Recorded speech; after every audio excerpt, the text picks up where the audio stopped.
As we do every week, it's time to speak to the author of international bestsellers, including The War on the West, The Strange Death of Europe, and The Madness of Crowds. Douglas Murray, let's start with the suicidal self-loathing and stupidity that we see among the modern left, and they've reached a new low yet again. Have a look at this TikTok trend featuring thousands of what seem to be educated Americans talking about reading Osama bin Laden's letter to America, where he explains why he attacked the US. These TikTokers say this letter opened their eyes and made them reevaluate how they see the world. Osama bin Laden's letter to America explaining why he attacked Americans. This has left me very disillusioned, and I feel the same exact way I felt when I was deconstructing Christianity. I will never look at life the same. I will never look at this country the same. Please read it, and if you have read it, let me know if you are also going through an existential crisis in this very moment, because in the last 20 minutes, my entire viewpoint on the entire life I have believed and I have lived has changed. In reading the letter, I could only think of this tweet that I saw the other day. Under settler colonialism, any kind of resistance is branded as terrorist because the only acceptable violence is violence by the occupier. Douglas, we're in deep trouble, aren't we?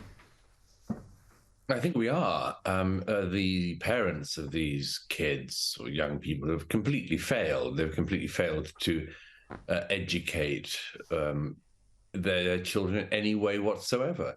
Their children have become these empty-headed, empty vessels into which any ignorance, it seems, can pour. I'm amazed by this, and there aren't many things I feel like I can still be amazed by, Rita.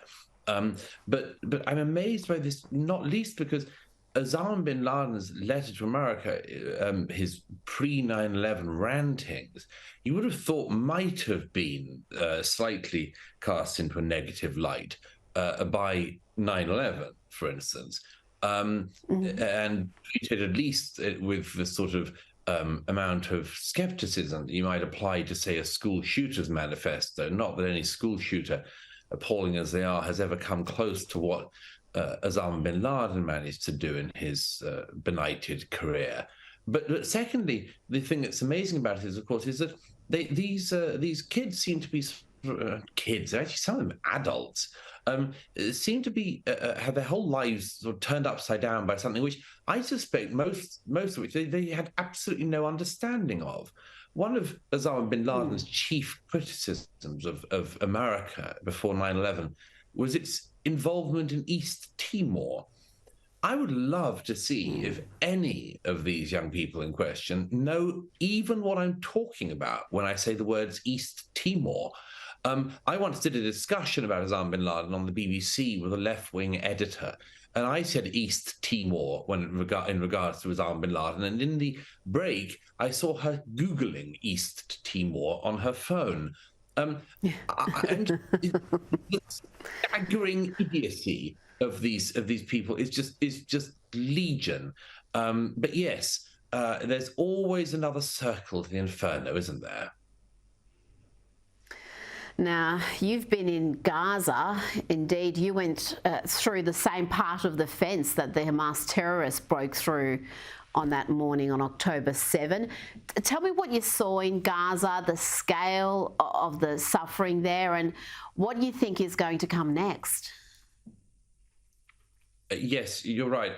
This week I managed to go to Gaza through the route, as you mentioned, that Hamas terrorists poured on October the 7th. On the way in, we saw a very small number of journalists were allowed in. We were shown, among other things, a new tunnel, one of the Hamas terror tunnels that the IDF had discovered. They blew it up in front of us as part of this huge underground network. Of course, we've said before, but it bears repeating that Hamas, could have made Gaza into the Singapore on the sea, and they made it into this sort of hole where they just dug down and dug their terror tunnel network. So we saw that and saw the IDF trying to destroy part of that. And further in with the first journalists to view the humanitarian corridor that the Israelis had opened up. We were just up from the Al-Shifa hospital, which the world's been concentrated on this week. And just up the road from the Shifa hospital, we're able to see the movement of Gazans from north to south under the directions of the IDF. We're trying to encourage them to get out of the area of operations which the IDF and Hamas are operating in, which is very much sort of door-to-door fighting, a lot of airstrikes, a lot of tank and anti-tank artillery, a lot of machine gun back and forth. Yes, I mean the Gaza Strip is pretty ruined as far as I could see. But when we rolled out at sundown, it was very obvious, another reminder of why they're there. You come out past the Gaza fence at the kibbutz of Be'eri, which was pretty much completely decimated on October the 7th. Be'eri was a small, mainly left-wing kibbutz, like so many of the others around there, filled with people who had peaceful, peace now intentions, wanted to live in peace with their neighbors in Gaza, and were raped, slaughtered, and burned in their houses on October the 7th. It's a reminder on the way out of why the Israelis have gone in. Now, you spoke about those humanitarian corridors, and you wrote about Hamas trying to stop Gazans from leaving the north of the Gaza Strip. It wants human shields. Tell me about these reports of Hamas actually gunning down their own people, gunning down civilians who are trying to flee. Yes, not far from where I was, that happened. The Gaza and the Hamas in the Gaza were initially, by the way, when the IDF told Gazans to move south. Of course, Hamas tried to keep them in their houses. Tried to persuade Gazans to stay.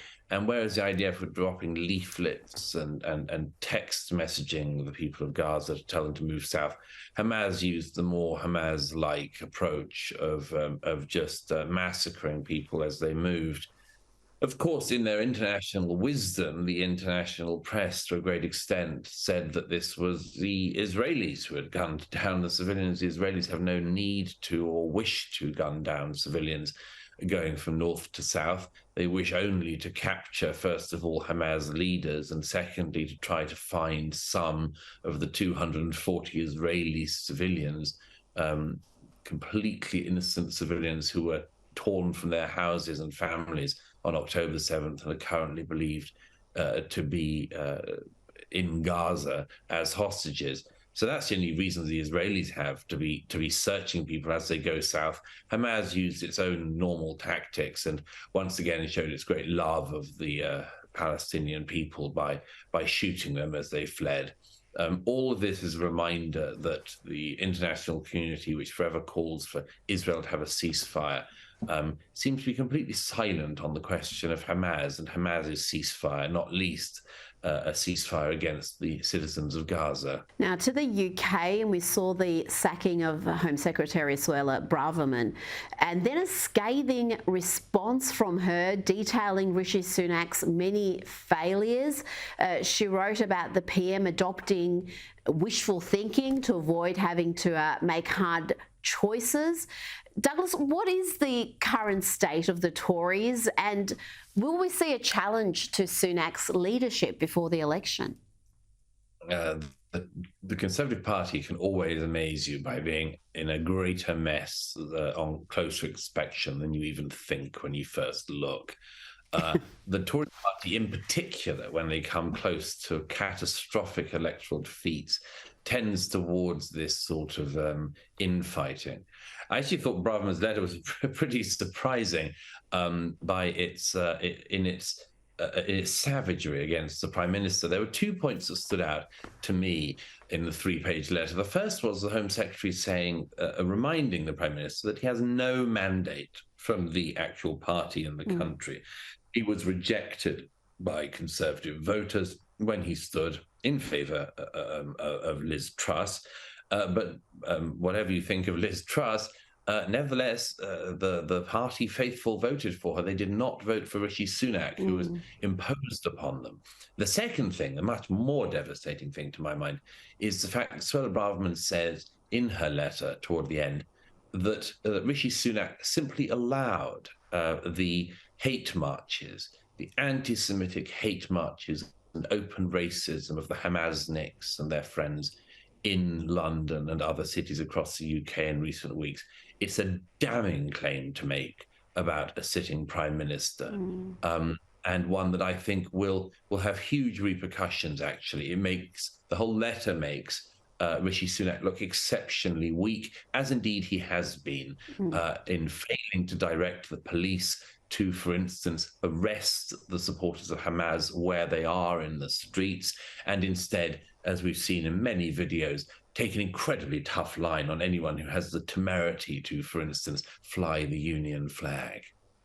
Douglas, is there any chance that Suella or someone else will challenge before the election? Because at this stage, it looks like Rishi is headed for certain defeat. It's quite likely. I mean, I think that you can smell the beginnings of a Tory leadership challenge in this. But then arguably you always can. The Conservative Party changes leader at the moment about once a year or so. And it's an extremely bad sign for the country and for the party.